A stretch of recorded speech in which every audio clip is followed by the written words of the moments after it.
നമസ്കാരം. ബി പോസിറ്റീവിലേക്ക് എല്ലാ മാന്യ പ്രേക്ഷകർക്കും ഹൃദയം നിറഞ്ഞ സ്വാഗതം. ഏഴര പൊന്നാന പുറത്തെഴുന്നള്ളും ഏറ്റുമാനൂരപ്പാ, തൊഴുന്നേൻ തൊഴുന്നേൻ തൊഴുന്നേൻ ഞാൻ തിരുനാഗക്കളയിട്ട തൃപ്പാദം. നമ ശിവായ നമ ശിവായ നമ ശിവായ. ഞാൻ ഇന്ന് ഈ പാട്ട് പാടിയ പ്രത്യേകത എന്തായാലും നിങ്ങൾക്ക് എല്ലാവർക്കും മനസ്സിലായി കാണും. ഇന്ന് ശിവരാത്രിയാണ് അല്ലേ? അതെ, തീർച്ചയായിട്ടും ശ്രീലക്ഷ്മി. പ്രപഞ്ചം മുഴുവൻ നമശിവായ മന്ത്രം നിറഞ്ഞു നിൽക്കുന്ന ദിവസമാണിത്. ശരിക്കും പറയുകയാണെങ്കിൽ മാഘമാസത്തിലെ, അതായത് കുംഭമാസത്തിലെ കൃഷ്ണപക്ഷ ചതുർദശി ദിവസമാണ് ശിവരാത്രി എന്ന് പറയുന്നത്. പാലാഴി മഥനം നടക്കുന്ന അവസരത്തിൽ മന്ദരപർവ്വതത്തെ കടകോലായും വാസുകി എന്ന നാഗത്തെ കയറായും ഉപയോഗിച്ച് പാലാഴി മഥനം ചെയ്യുകയായിരുന്നു. ആ ഒരു അവസരത്തിൽ വാസുകി എന്ന് പറയുന്ന നാഗം അത് താങ്ങാനാവാതെ തൻ്റെ ഉള്ളിൽ നിന്ന് ഹാലാഹല വിഷം പുറത്തേക്ക് വിടുകയുണ്ടായി. ഈ വിഷം ഏൽക്കുകയാണെങ്കിൽ സമസ്ത ലോകത്തിലെ ചരാചരങ്ങളും ഭസ്മമായി പോകുമായിരുന്നു. ആ അവസരത്തിൽ ഭക്തരക്ഷകനായ സാക്ഷാൽ ശ്രീ പരമേശ്വരൻ അവിടെ എത്തുകയും ആ ഹാലാഹല വിഷം പാനം ചെയ്യുകയും ചെയ്തു. ശരിക്കും ഭഗവാന് ആപത്തൊന്നും സംഭവിക്കാതിരിക്കാനായിട്ട് സകല ചരാചരങ്ങളും അന്നേ ദിവസം ഉറക്കമിളച്ചിരുന്ന് ഭഗവാന് വേണ്ടി പ്രാർത്ഥിച്ചു.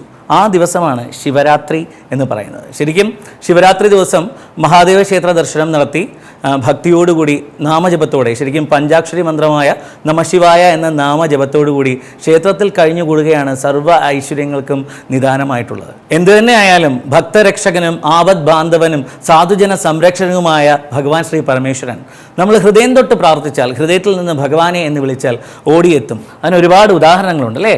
തീർച്ചയായിട്ടും. കാരണം ഇപ്പൊ ശിവരാത്രി എന്ന് പറയുമ്പോൾ എല്ലാ സമയത്തും നമ്മൾ പറയുന്നതാണ്, നമ്മൾ ഉറങ്ങുന്ന സമയത്ത് ശിവൻ ഉണർന്നിരുന്ന് പ്രൊട്ടക്ട് ചെയ്യുമെന്ന് പറയാം. അതേസമയത്ത് ശിവരാത്രി ദിവസം നമ്മളെല്ലാവരും ഉണർന്നിരിക്കുന്ന സമയത്ത് ശിവൻ ഉറങ്ങുകയുള്ള ഒരു ദിവസമാണ്. അപ്പൊ അത്രയും നല്ലൊരു പ്രത്യേകത ഉള്ള ഒരു ദിവസമാണ് അന്ന് എല്ലാവരും അമ്പലത്തിൽ പോവുകയും അമ്പലത്തിലുള്ള പ്രത്യേക തരത്തിലുള്ള ഭക്ഷണങ്ങൾ കഴിക്കുകയും ആ ശിവനെ ആരാധിച്ച് കഴിയുകയും അതിനുള്ള തീർച്ചയായിട്ടും നല്ലൊരു എനർജി കിട്ടുകയും ചെയ്യുന്നു. അപ്പൊ അത്തരത്തിലുള്ള സ്പെഷ്യാലിറ്റി ഉള്ള ഒരു ദിവസമാണ് ഇന്ന്.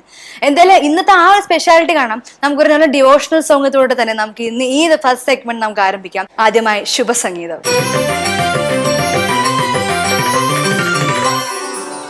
ശിവരാത്രി ദിവസത്തെ ശിവപൂജ തൊഴുതു ഞാൻ, ശിവ പഞ്ചാക്ഷരി ജപിച്ചു നിന്നു.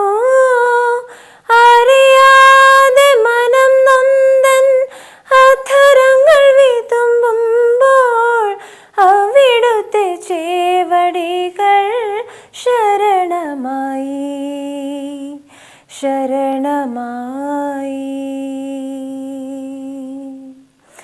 ശിവരാത്രി ദിവസത്തെ ശിവപൂജ തൊഴുതു ഞാൻ, ശിവ പഞ്ചാക്ഷരി ജപിച്ചു നിന്നു. അറിയാതെ മനം നൊന്തൻ അധരങ്ങൾ വിതുമ്പുമ്പോൾ അവിടുത്തെ ചേവടികൾ ശരണമായി ശരണമായി. പറയുവാൻ വിരഹത്തിൻ കഥയുണ്ടതറിയാതെ പതിത കാരുണ്യകനാം ഭവൽപദത്തിൽ.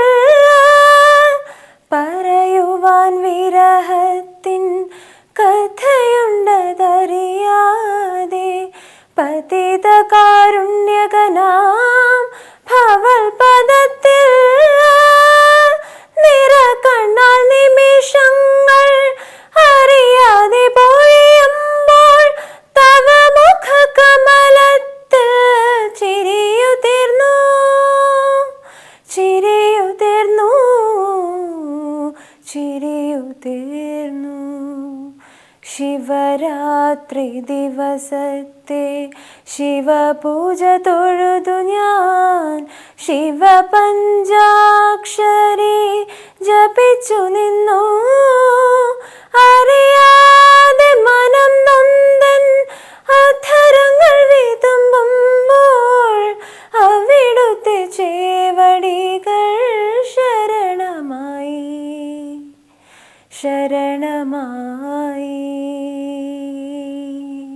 അനുഭൂതി വിവശമാം അവിടുത്തെ അനുഭാവം അഗതിയാമടിയന്റെ അഴലകറ്റി. അനുഭൂതി വിവശമാം അവിടുത്തെ അനുഭാവം അഗതിയാമടിയന്റെ അഴലകറ്റി.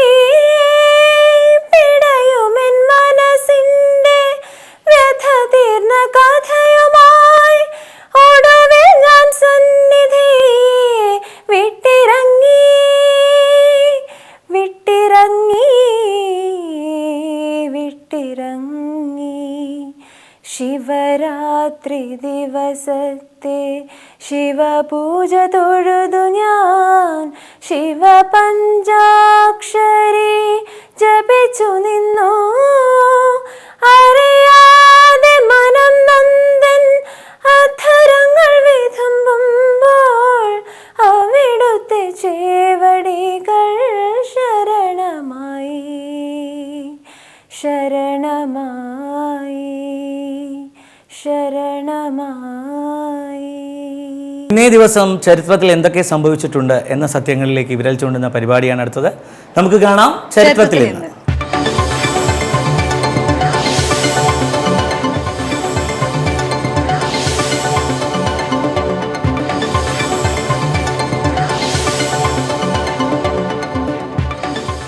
സമൂഹത്തിൽ ഒരുപാട് പ്രശ്നങ്ങളുണ്ട്.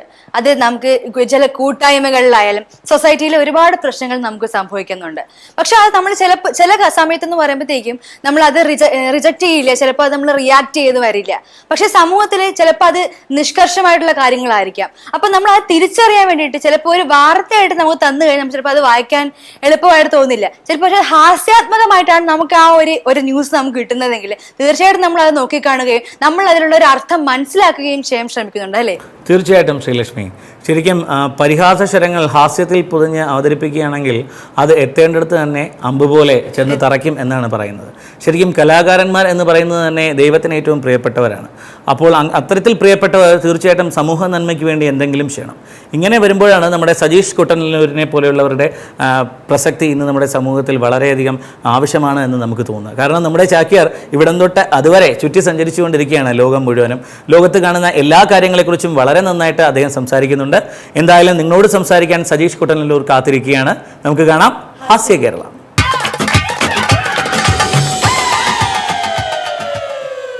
ഹാസ്യ കേരളവുമായി ചാക്യാർ വീണ്ടും വന്നിരിക്കുകയാണ്. ചിരിയിലൂടെ ചിന്തയുണർത്തുന്നതിനായി ഏവർക്കും സ്വാഗതം.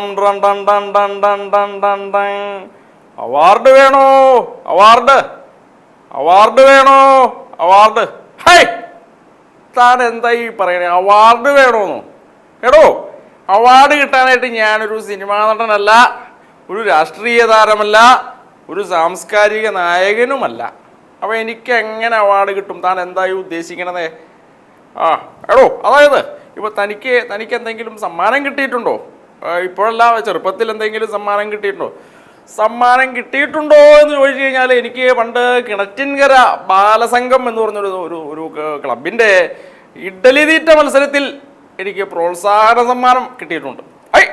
അത് മതി. അപ്പം നമ്മൾ ഈ പ്രസിദ്ധ ഇഡ്ഡലി തീറ്റ വിദഗ്ധൻ കിണറ്റിൻകര ബാലസംഘത്തിൻ്റെ ഇഡ്ഡലി തീറ്റ മത്സരത്തിൽ 1ാം സ്ഥാനം കരസ്ഥമാക്കിയ ശ്രീമാൻ കുമാരന് അഭിവാദ്യങ്ങൾ അർപ്പിച്ചുകൊണ്ടുള്ള ഫ്ലക്സ് നമുക്ക് തിരുവനന്തപുരം മുതൽ കാസർഗോഡ് വരെ നമ്മളത് ഇങ്ങനെ സ്ഥാപിക്കും. ആ ഫോട്ടോയിൽ താനിങ്ങനെ അങ്ങനെ ചിരിച്ചങ്ങോട്ട് നിന്നാൽ മതി. ബാക്കി കാര്യമൊക്കെ ഞങ്ങൾ ഏറ്റു. അവാർഡ് വേണോ? അവാർഡ്. അപ്പോൾ എടോ, അപ്പോൾ അതൊരു കുഴപ്പമില്ല എന്നാണോ താൻ പറയണത്? ഒരു കുഴപ്പമില്ല. അപ്പോൾ നമ്മുടെ നാട്ടിൽ ഈ അവാർഡുകൾ ഇങ്ങനെ തെക്ക് വടക്ക് ഘോഷയാത്ര നടത്തുകയാണ്. ഇപ്പോൾ ചിരിച്ചാൽ, വെറുതെ ഒന്ന് ചിരിച്ചാൽ കിട്ടും നല്ല എളിയനുള്ള അവാർഡ്.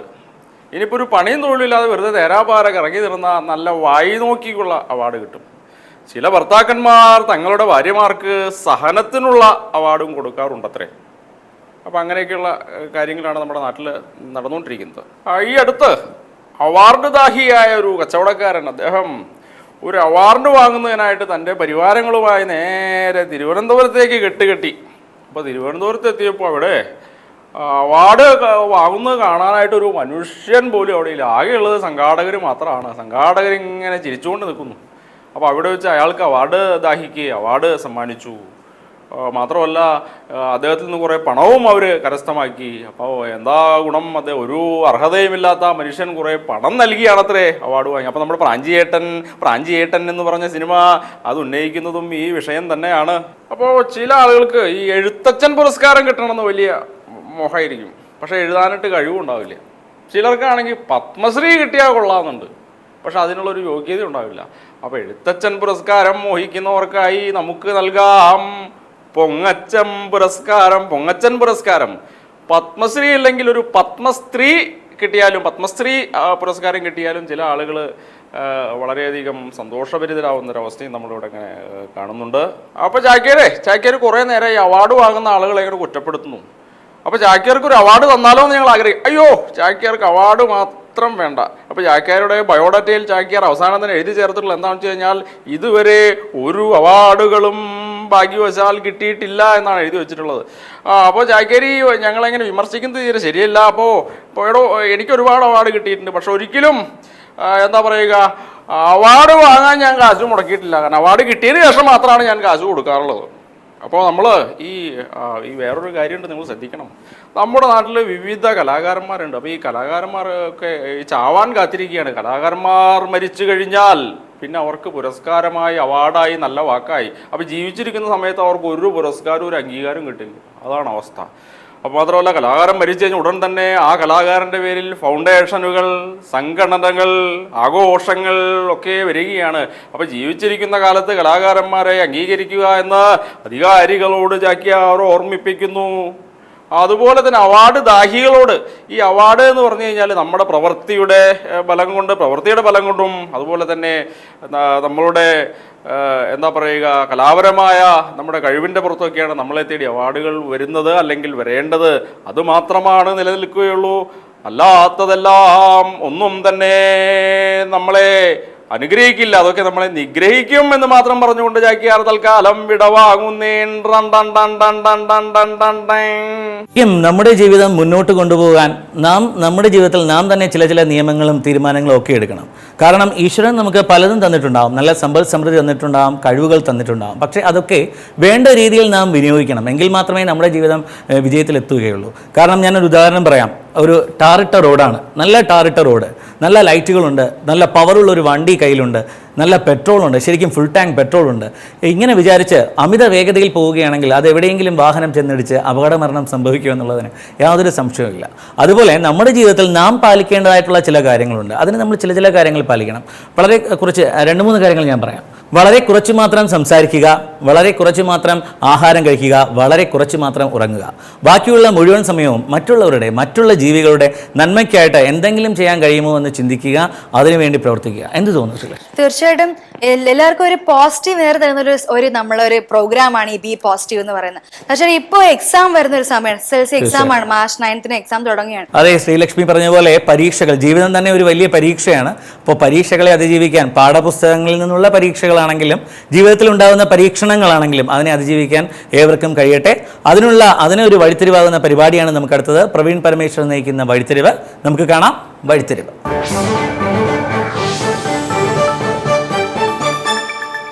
ക്രിസ്റ്റി വളരെ സ്മാർട്ടായിട്ടുള്ള ഒരു കുട്ടിയാണ്. വളരെ ഭംഗിയായ രീതിയിൽ ഫ്ലൈയിങ് കളേഴ്സിൽ തന്നെ പോസ്റ്റ് ഗ്രാജുവേഷൻ കഴിഞ്ഞിട്ട് ഒരു കോർപ്പറേറ്റിൽ സ്ട്രാറ്റജിക് മാനേജ്മെന്റ് ഡിപ്പാർട്ട്മെന്റിൽ വർക്ക് ചെയ്യുന്ന ഏറ്റവും മിടുക്കിയായിട്ടുള്ള, സമർത്ഥയായിട്ടുള്ള ഒരു പെൺകുട്ടി. ഏറ്റവും നല്ല രീതിയിൽ തന്നെയാണ് ക്രിസ്റ്റി തന്റെ പ്രൊഫഷണൽ ലൈഫിനെ മുന്നോട്ട് പോയിക്കൊണ്ടിരുന്നത്. എന്നാൽ കഴിഞ്ഞ കുറച്ച് ദിവസങ്ങളായിട്ട് ആളുടെ ജീവിതത്തിൽ ഒരുപാട് പ്രശ്നങ്ങളാണ്. സുഹൃത്തുക്കൾക്കിടയിൽ പ്രശ്നങ്ങൾ, പ്രണയിച്ചിരുന്ന ആള് വിട്ടിട്ട് പോയി, ജോലിയിലും അത്ര നന്നായിട്ട് ശോഭിക്കാൻ കഴിയുന്നില്ല. അങ്ങനെ ഒരുപാട് പ്രശ്നങ്ങളിൽപ്പെട്ട് ഒത്തിരി ബുദ്ധിമുട്ടിയിരിക്കുകയാണ് കഴിഞ്ഞ ഒരാഴ്ചയോളമായിട്ട് ക്രിസ്റ്റി. വീട്ടിൽ വൈകുന്നേരം ആള് ഒറ്റയ്ക്കാണ്, എന്ത് ചെയ്യണമെന്നറിയില്ല. ദുർചിന്തകൾ ഒരുപാട് മനസ്സിലേക്ക് കടന്നു വരുന്നു. ജീവിതത്തിൽ താനൊരു പരാജയമായി പോവുകയാണോ എന്നുള്ള പേടി ക്രിസ്റ്റിക്ക് ഉണ്ടാവുന്നു. അപ്പോഴാണ് അമ്മ വൈകുന്നേരം ജോലി കഴിഞ്ഞ് വീട്ടിലേക്ക് എത്തിയത്. വളരെ വിഷണ്ണയായിട്ടിരിക്കുന്ന മോളെ കണ്ടിട്ട് അമ്മ ചോദിച്ചു, എന്തു പറ്റി? സാധാരണ വളരെ ആക്റ്റീവായിട്ടാണ് ഇരിക്കുന്നത്, കഴിഞ്ഞ ഒരാഴ്ചയായിട്ട് ആൾ വളരെ ഡള്ളാണ്, ഡിപ്രസ്ഡ് ആണ്, എന്തു പറ്റിയെന്ന് അമ്മ ചോദിച്ചു. ക്രിസ്റ്റിക്കാണെങ്കിൽ ആരോടെങ്കിലും ഇതൊന്ന് തുറന്നു പറഞ്ഞ് പൊട്ടിക്കരഞ്ഞാൽ മതി എന്നുള്ള ഒരു രീതിയിലാണ് ഇരുന്നിരുന്നത്. ക്രിസ്റ്റി അമ്മയെ കണ്ടപാടെ തന്നെ കെട്ടിപ്പിടിച്ച് പൊട്ടിക്കരഞ്ഞിട്ട് എന്താണ് തന്റെ ദുഃഖങ്ങൾ എന്നെല്ലാം പറഞ്ഞു. തന്റെ സുഹൃത്തുക്കൾക്കിടയിൽ, പ്രണയത്തിൽ, ജോലിയിലെല്ലാം പരാജയമാണ് നേരിട്ടുകൊണ്ടിരിക്കുന്നത്. ഈ സിറ്റുവേഷനിലൂടെ മുന്നോട്ട് പോകാൻ കഴിയുമെന്ന് തോന്നുന്നില്ല. ഒരു ഡിപ്രഷനിലേക്ക് താൻ എത്തിപ്പോയാൽ പോലും അത്ഭുതമില്ലെന്ന് ക്രിസ്റ്റി അമ്മയോട് പറഞ്ഞു. സാധാരണഗതിയിലുള്ള ഉപദേശങ്ങളിലേക്കൊന്നും ആ അമ്മ പോയില്ല. മറിച്ച് മകളുമായിട്ട് നേരെ അടുക്കളയിലേക്ക് പോയി. അടുക്കളയിലെ ഗ്യാസിൽ 3 പാത്രങ്ങൾ നിറയെ വെള്ളം വെച്ചു. ആ വെള്ളം തിളപ്പിക്കുന്നതിനു വേണ്ടി ബേണറുകൾ കത്തിച്ചു. അങ്ങനെ ആ 3 പാത്രങ്ങളിലെ വെള്ളവും ചെറുതായി ചൂടായി തുടങ്ങി. അതൊന്ന് ചൂട് കൂടി വന്നപ്പോ ആദ്യത്തെ പാത്രത്തിലേക്ക് അമ്മ ഒരു കഷ്ണം ക്യാരറ്റ് ഇട്ടു. രണ്ടാമത്തെ പാത്രത്തിലേക്ക് ഒരു കോഴിമുട്ട ഇട്ടു. മൂന്നാമത്തെ പാത്രത്തിലേക്ക് ഒരു പിടി കോഫി ബീൻസ് ഇട്ടു. അതിനുശേഷം അമ്മ ആ പാത്രങ്ങളിലേക്ക് തന്നെ നോക്കി നിന്നു. മകൾ എന്താണ് സംഭവിക്കുന്നതെന്ന് അറിയാതെ, അമ്മ എന്താണ് ചെയ്യാൻ പോകുന്നതെന്ന് അറിയാതെ ക്രിസ്റ്റിയും അതിലേക്ക് തന്നെ നോക്കി നിന്നു. കുറച്ചു കഴിഞ്ഞപ്പോ ഈ 3 പാത്രങ്ങളിലെയും വെള്ളം തിളച്ചു. 3 പാത്രങ്ങളിലെയും പദാർത്ഥങ്ങൾക്ക് അതിൻ്റെതായിട്ടുള്ള മാറ്റങ്ങൾ ഉണ്ടായി. അമ്മ ആ ബേണർ അണച്ചു. അതിനുശേഷം ഈ 3 പാത്രത്തിൽ നിന്നും, ഒന്നാമത്തിൽ നിന്നും ക്യാരറ്റും രണ്ടാമത്തതിൽ നിന്നും മുട്ടയും പുറത്തേക്കെടുത്തു. മൂന്നാമത്തെ പാത്രത്തിൽ നിന്നുള്ള കോഫി ബീൻസും മാറ്റിവെച്ചു. അമ്മ ഒന്നാമത്തെ പാത്രത്തിൽ നിന്നെടുത്ത ക്യാരറ്റ് മകളുടെ കയ്യിലേക്ക് കൊടുത്തു. എന്നിട്ട് അതിനെ ഒന്ന് അമർത്തി നോക്കാൻ പറഞ്ഞു. ക്രിസ്റ്റി അതൊന്ന് അമർത്തി നോക്കി. അമ്മ ചോദിച്ചു, എങ്ങനെയുണ്ട്? വളരെ സോഫ്റ്റ് ആയിരിക്കുന്നു, നന്നായിട്ട് വെന്തിട്ടുണ്ട്, വളരെ സോഫ്റ്റ് ആയിരിക്കുന്നു എന്ന് പറഞ്ഞു. ശരി, ആദ്യം എങ്ങനെയുണ്ടായിരുന്നു ക്യാരറ്റ്? ഇതിനു മുമ്പ് അത് വളരെ ഹാർഡായിരുന്നു. ശരി, അപ്പൊ തിളച്ച വെള്ളത്തിലൂടെ ഇട്ടപ്പോൾ ഇപ്പൊ അത് വളരെ സോഫ്റ്റ് ആയി മാറി. ആയിക്കോട്ടെ. രണ്ടാമത്തെ പാത്രത്തിൽ നിന്നുള്ള മുട്ട എടുത്തിട്ട് അമ്മ ക്രിസ്റ്റിയുടെ കയ്യിലേക്ക് കൊടുത്തു. എന്നിട്ട് അതൊന്ന് തോല് പൊളിച്ചു കളയുവാൻ പറഞ്ഞു. അങ്ങനെ അതിന്റെ തോലെടുത്ത് മാറ്റി ക്രിസ്റ്റി. എന്നിട്ട് അമ്മ ചോദിച്ചു, ഇപ്പൊ മുട്ട എങ്ങനെ ഇരിക്കുന്നു? വളരെ ഹാർഡായിട്ടിരിക്കുന്നു, നല്ല കട്ടിയുണ്ട്. ഇതിനുള്ളിൽ ഇടുന്നതിന് മുമ്പ്, ഈ വെള്ളത്തിൽ ഇടുന്നതിന് മുമ്പ് ആയിരുന്നു ഈ മുട്ട കയ്യിൽ തന്നിരുന്നതെങ്കിൽ അത് എങ്ങനെ ഇരിക്കുമായിരുന്നു? അത് വളരെ ലിക്വിഡ് ഫോമിലായിരുന്നു ഇരുന്നത്. ശരി, അപ്പൊ ഈ തിളച്ച വെള്ളത്തിലൂടെ പോയപ്പോ ഈ മുട്ട വളരെ ഹാർഡായി മാറിയിരിക്കുന്നു. ഇനി അടുത്ത് മൂന്നാമത്തെ പാത്രത്തിലെ വെള്ളം എടുത്ത് ക്രിസ്റ്റിയുടെ കയ്യിലേക്ക് കൊടുത്തിട്ട് അതിനെ ഒന്ന് മണപ്പിച്ചു നോക്കാൻ പറഞ്ഞു അമ്മ. ക്രിസ്റ്റി അതൊന്ന് മണപ്പിച്ചു നോക്കി. അമ്മ ചോദിച്ചു, എങ്ങനെ ഇരിക്കുന്നു? വളരെ അരോമാറ്റിക് ആണ്, വളരെ സുഗന്ധമുണ്ട്, കോഫിയുടേതായിട്ടുള്ള സുഗന്ധമാണ് ഇപ്പോൾ ആ വെള്ളത്തിലുള്ളതെന്ന് പറഞ്ഞു. അടുത്ത അമ്മ ഒരുപക്ഷെ ജീവിതത്തിൽ മകൾക്ക് കൊടുക്കാൻ കഴിയുന്ന ഏറ്റവും നല്ല ഒരു ഉപദേശം ക്രിസ്റ്റിക്ക് കൊടുത്തു. ഈ 3 പദാർത്ഥങ്ങളും, ക്യാരറ്റും മുട്ടയും കോഫി ബീൻസും കടന്നുപോയത് ഒരേ തരത്തിൽ തിളച്ചുകൊണ്ടിരിക്കുന്ന വെള്ളത്തിലൂടെയാണ്. എന്നാൽ ആ തിളച്ച വെള്ളത്തിലൂടെ കടന്നു പുറത്തേക്ക് എത്തിയപ്പോ ക്യാരറ്റ് വളരെ സോഫ്റ്റായി, മുട്ട വളരെ ഹാർഡായി, കോഫി ബീൻസ് ആ വെള്ളത്തിന്റെ രൂപത്തിനെ തന്നെ മാറ്റുന്ന രീതിയിൽ, വെള്ളത്തിന്റെ ഭാവത്തിനെ തന്നെ മാറ്റുന്ന രീതിയിൽ അതിന് ഒരുപാട് നല്ല സുഗന്ധം കൊടുത്തു. ഇതുപോലെയാണ് മനുഷ്യൻ. നമ്മൾ എല്ലാവരും ഇത്തരത്തിലുള്ള പ്രോബ്ലത്തിലൂടെ കടന്നു പോകും. ഒന്നുകിൽ ആ പ്രോബ്ലം നമ്മൾ ഫേസ് ചെയ്യുന്ന സമയത്ത് നമുക്ക് വളരെ ലൈറ്റർ ആകാം, വളരെ ഫ്രജൈൽ ആവാം, വളരെയധികം ദുർബലരായി നമുക്ക് മാറാം, ക്യാരറ്റ് പോലെ. അതല്ലെങ്കിൽ ആ പ്രോബ്ലത്തിലൂടെ നമ്മൾ പുറത്തേക്ക് വരുമ്പോൾ നമുക്ക് വളരെ ഹാർഡും റഫും ആകാം, എല്ലാവരോടും ദേഷ്യം തോന്നുന്ന രീതിയിൽ നമുക്ക് റഫായി മാറാം. ഇനി അതുമല്ലെങ്കിൽ മൂന്നാമത്തെ രീതിയിലേക്ക് നമുക്ക് പോകാം. ആ സിറ്റുവേഷനെ തന്നെ മാറ്റിമറിക്കുന്ന രീതിയിൽ, ആ സിറ്റുവേഷന് തന്നെ ഒരു പുതിയ ഉണർവ് കൊടുക്കുന്ന രീതിയിൽ, പുതിയ ഒരു ഭാവം കൊടുക്കുന്ന രീതിയിൽ ഒരു കോഫി ബീൻസ് പോലെ നമുക്ക് പ്രവർത്തിക്കാം. നമ്മുടെ ജീവിതത്തിലും പ്രശ്നങ്ങൾ നേരിടുമ്പോൾ ഒന്നുകിൽ ക്യാരറ്റിനെ പോലെ നമുക്ക് ഫ്രജൈലും ലൂസും ദുർബലരുമാകാം. അതല്ലെങ്കിൽ മുട്ട ആയതുപോലെ നമുക്ക് ഹാർഡും റഫുമായി മാറും. അതല്ലെങ്കിൽ കോഫി ബീൻസിനെ പോലെ നമുക്ക് ആ സാഹചര്യങ്ങളെ തന്നെ മാറ്റിമറിച്ച് അതിനൊരു പുതിയ സുഗന്ധം കൊടുക്കാം. ഇത്തരത്തിൽ മൂന്നാമത്തെ പാതയാണ് പിന്തുടരുവാൻ നമ്മൾ തീരുമാനിച്ചിരിക്കുന്നതെങ്കിൽ ജീവിതത്തിൽ എന്നും സുഗന്ധം നമുക്ക് കൊടുക്കുവാൻ കഴിയും. ജീവിതത്തിലെ എല്ലാ നെഗറ്റീവ് സാഹചര്യങ്ങളുടെയും രൂപങ്ങൾ മാറ്റി അവിടെ കൂടുതൽ തിളക്കം കൊടുക്കുവാൻ കഴിയും. ജീവിതത്തിൽ തന്നെ കൂടുതൽ മികച്ച രീതിയിൽ മുന്നോട്ട് നയിക്കുവാൻ നമുക്ക് കഴിയും. അങ്ങനെ കഴിയുന്ന ഒരു ദിവസമാകട്ടെ നിങ്ങൾക്കുണ്ടാവുന്നത്.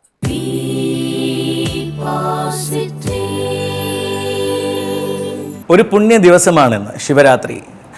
ഭക്തലക്ഷങ്ങൾ നമശിവായ എന്ന നാമജപത്തോടുകൂടി തങ്ങളുടെ ആഗ്രഹ പൂർത്തീകരണത്തിന് വേണ്ടി ഭഗവാനെ പ്രാർത്ഥിക്കുന്ന സമയം. ശരിക്കും ഈ സമയത്തിൽ ഞങ്ങളും ബി പോസിറ്റീവിൻ്റെ മുഴുവൻ പ്രേക്ഷകരുടെയും അഭിപ്രായങ്ങളും നിർദ്ദേശങ്ങളും കിട്ടണമെന്ന ആഗ്രഹത്തിലാണ്, അല്ലേ? തീർച്ചയായിട്ടും. ശിവരാത്രി എന്ന് പറഞ്ഞ പ്രത്യേക ദിവസത്തിൽ തന്നെ നമുക്ക് ഇത്രയും സെഗ്മെന്റ്സ് നമുക്ക് അവരുടെ മുമ്പിൽ എത്തിക്കാൻ സാധിക്കുകയും നിങ്ങൾ ഒരുപാട് ഇഷ്ടപ്പെട്ടു എന്നാണ് നമ്മൾ വിശ്വസിക്കുന്നത്. തീർച്ചയായിട്ടും നിങ്ങളുടെ അഭിപ്രായങ്ങളും നിർദ്ദേശങ്ങളും ഞങ്ങൾക്ക് എഴുതി അറിയിക്കേണ്ട വിലാസം B positive, panorama media, Chettikulangara, Thiruvananthapuram 1. Phone 047124666160. Email panorama.tvmedia@gmail.com. ഇന്ന് ശിവരാത്രി മഹാപുണ്യ ദിനമാണ്. ഈ ദിനത്തിൽ ബി പോസിറ്റീവിൻ്റെ പ്രേക്ഷകർക്കെല്ലാം ഒരു മന്ത്രം നമുക്ക് നൽകാം, അല്ലേ? കൈലാസറാണ ശിവചന്ദ്രമൗലി, ഫണീന്ദ്രമാത മുകുടി ചലാലി, കാരുണ്യ സിന്ധു ഭവദുഃഖഹാരി തുജവീണ് ശംഭോ മജികോണധാരി. ഭഗവാൻ ശ്രീ പരമേശ്വരന്റെ കൃപാകടാക്ഷം സകല ചരാചരങ്ങളിലും ഉണ്ടാവട്ടെ എന്ന പ്രാർത്ഥനയോടുകൂടി ഇന്നത്തെ അധ്യായം ഇവിടെ അവസാനിപ്പിക്കുകയാണ്. മറ്റൊരു അധ്യായത്തിൽ കാണാമെന്നുള്ള പ്രതീക്ഷയോടെ നന്ദി, നമസ്കാരം.